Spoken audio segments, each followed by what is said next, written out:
Telegram पे एक student का डाउट आया, मैसेज आया, तो मुझे लगा कि क्यों ना इसको इस तरीके से सॉल्व किया जाए कि सभी कैंडिडेट्स को बेनिफिट मिले।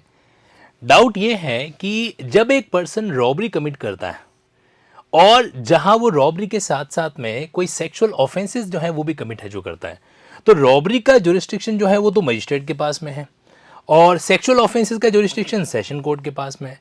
तो अब इस सिचुएशन में क्या होगा, क्या चार्ज फ्रेम अलग अलग कोर्ट के द्वारा किए जाएंगे और क्या अलग अलग ट्रायल है जो चलेगी? तो बहुत ही अच्छा सवाल लगा मुझे लगा कि इसको एक्सप्लेन है जो करना चाहिए, चाहे आप लोअर जुडिशियल एस्पिरेंट हो, हायर जुडिशियल एस्पिरेंट हो या एडवोकेसी के एस्पिरेंट क्यों ना हो। देखो क्या होता है, मान लीजिए एक इंसान जो है वो अपराध करने के लिए रॉबरी की प्लानिंग करता है। अब रॉबरी जो है वो आपके भारतीय न्याय संहिता के अंदर सेक्शन 309 जो है वहां पर क्या कर रखी है, पनिशेबल कर रखी है, स्पेसिफिकली सबसेक्शन 4 के अंदर। ठीक है, जब आप रॉबरी की पनिशमेंट देखते हो तो इसमें लिखा हुआ है कि इसमें रिग्रेस इम्प्रिजनमेंट जो है वो एक्सटेंड की जा सकती कहां तक, 10 सालों तक। ठीक, अब ये जो अपराध है ये कॉग्निजेबल है और साथ ही साथ में कैसा है, नॉन बेलेबल है। और वैसे अगर आपने रॉबरी हाईवे पर कर दी तो कितनी सजा होगी, या फिर अगर आपने रॉबरी का अटेम्प्ट किया है तो कितनी सजा होगी और कौन से सबसेक्शन में होगी, या मुझे कमेंट बॉक्स में बताना। अब एक अपराध ये हुआ, इसके केस की ट्रायल कौन करता है? इस केस की ट्रायल की जाती है जुडिशियल मजिस्ट्रेट फर्स्ट क्लास के द्वारा। ठीक, ये कहां दे रखा है, शेड्यूल 1 में। अब जब वो रॉबरी कमिट करने जा रहा है, मान लेते हैं कि वहां पे उसने एक सेक्सुअल ऑफेंसेस कर दिया, दैट इज कॉल्ड रेप। तो अब रेप के केस में जो सजा होती है वो आपके सेक्शन 64 सबसेक्शन 1 में, 63 रेप को डिफाइन करता है, 64 सबसेक्शन 1 के अंदर और सबसेक्शन 2 के अंदर जो अलग अलग पॉइंट है वो मेंशन है जो कर रखे हैं। अब इस केस में जो सजा है वो है आपकी कि भाई 10 साल की रिगरस इम्प्रिजनमेंट से लेकर लाइफ इम्प्रिजनमेंट तक सजा हो सकती है। ये अपराध भी कैसा है, कॉग्निजेबल है और नॉन बेलेबल है शेड्यूल 1 के अकॉर्डिंग। और इस केस में ट्रायल कौन करता है? इस केस के अंदर जो मामला ट्रायबल होता है वो एक्सक्लूसिवली सेशन के दायरे ट्रायल होता है। अब ये है वो क्वेश्चन जो आपके सामने इस कैंडिडेट ने क्वेरी के अंदर है जो पूछा है। ठीक है, नाउ सी, अब होगा क्या, ध्यान से सुनना। जब कभी भी ऐसी सिचुएशन है जो होती है तो उस केस के अंदर दो अलग अलग ट्रायल चलेगी क्या? क्या इस केस में 2 ट्रायल होगी? तो इसका आंसर है नो। क्या 2 चार्जेस फ्रेम होंगे अलग अलग, मतलब 2 कोर्ट के द्वारा अलग अलग चार्जेस फ्रेम होंगे? आंसर है नो। तो क्या होगा, एक सिंगल कोर्ट ही डील करेगा। अब होता ही है इस सिचुएशन के अंदर, जब कभी भी ऐसा मामला आए तो जुडिशियल मजिस्ट्रेट फर्स्ट क्लास जो है ना, ये क्या करेगा, ये कॉग्निजेंस लेगा।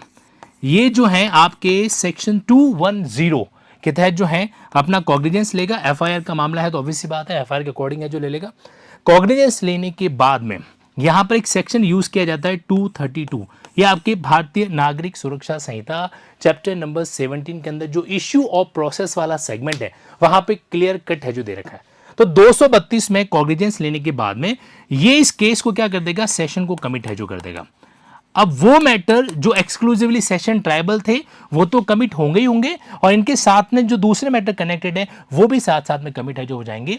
फिर सेशन कोर्ट चार्ज फ्रेमिंग करने के बाद में अपनी जो रेगुलर प्रक्रिया है ट्रायल की उसको डील है जो करेगा। ये प्रोसेस होता है। अब भारतीय नागरिक सुरक्षा संहिता का अगर आप बेयर एक्ट ओपन करेंगे तो ये वो पर्टिकुलर सेक्शन है जो इसके बारे में क्या करता है, डील करता है, commitment of the case to court of session. देखो क्या होता है पता है, मतलब जैसे अभी जुडिशरी गाइडेंस प्रोग्राम चल रहा है लिंकिंग ऐप पे, तो मेरा पढ़ाने के पैटर्न में ये रहता है कि पहले मैं एक ऑब्जेक्ट बताऊं। जब हम किसी सेक्शन का ऑब्जेक्ट, उसका उद्देश्य समझ लेते हैं तो फिर उस सेक्शन की जो लैंग्वेज है वो हमें ज्यादा परेशान नहीं करती।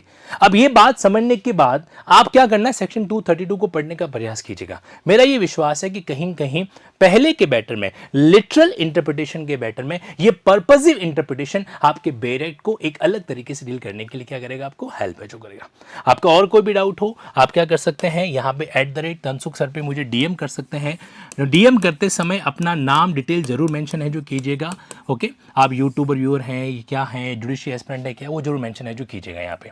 ओके, एक और बात, अगर आप जुडिशरी गाइडेंस प्रोग्राम के माध्यम से जुड़ना चाहते हैं लिंकिंग ऐप से, या एडवोकेसी गाइडेंस प्रोग्राम या हायर जुडिशरी गाइडेंस प्रोग्राम को डील करना चाहते हैं, तो ये तीनों ही प्रोग्राम आपके लिए लिंकिंग ऐप पर अवेलेबल हैं। बाकी आप डिटेल अगर चाहते हैं तो आप क्या कर सकते हैं, टीम से 9887746200 पे कनेक्ट है जो कर सकते हैं, और या फिर आपको लगता है कि मुझसे डायरेक्टली कुछ बात करनी है तो आप मुझसे कनेक्ट कर सकते हैं। एक और चीज़, अगर मान लीजिए कोई फाइनेंशियल प्रॉब्लम है लेकिन आप चीज़ों को डील करना चाहते हैं तो आप टीम को एक बार इन्फॉर्म करना, जथासंभव जो कुछ हो सकेगा आपके लिए सहयोग करने का मैं प्रयास जरूर करूंगा। और बाकी ईश्वर ने अगर आपको सक्षम बना रखा है तो मुझे ऐसा लगता है कि यहाँ पर हमें क्या करना चाहिए, अपनी सक्सेस से अपनी आपको क्या करना चाहिए, जस्टिफाइड है जो करना चाहिए। Thank you so much for this segment. और कमेंट बॉक्स में आप बताइए कि अगर मान लीजिए किसी केस के अंदर एक अपराध कॉग्निजेबल है और एक नॉन कॉग्निजेबल है, तो उस केस के अंदर क्या आप एफआईआर रजिस्टर्ड कर पाएंगे या नहीं कर पाएंगे। Thank you so much.